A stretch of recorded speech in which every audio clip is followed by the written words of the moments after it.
Hello world, my name is Ben. This is AnyLogic 101, a video series where I share quick tips and tricks about AnyLogic. And in one of my previous videos, somebody asked on YouTube, oh my god, you seem to be using Chrome while running your model. So I briefly want to show how you can do that and why I'm doing that. So normally when you have AnyLogic running and you click play on your model, it starts something else called the Chromium browser. And that's a separate program AnyLogic comes with, and it ensures everything is always running on any system at any time. However, I find it a little slow, especially the kind of 1 to 2 seconds it needs to start up every time. So when you stop the model, Chromium is closed, and then you try to start it again, and it just takes a wee bit of time. If you do a lot of modeling, you want to shave that off. So there's a very simple setting in your tools, preferences, then you go to the runtime tab and you can actually decide, do you want to use Chrome?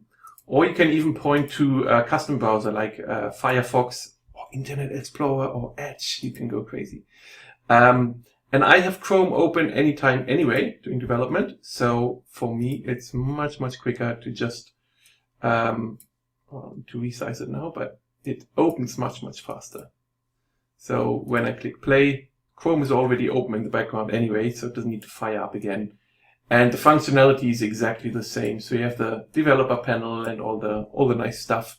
And you can add more tabs, right? When you have your model open, you might have another tab with Gmail open or whatever, or even better, Stack Overflow, of course.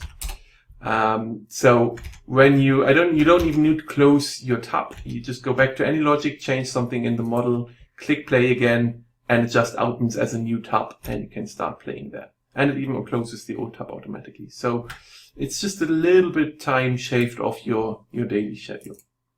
So that was a really quick one. I hope that was useful and I see you soon. Thanks a lot.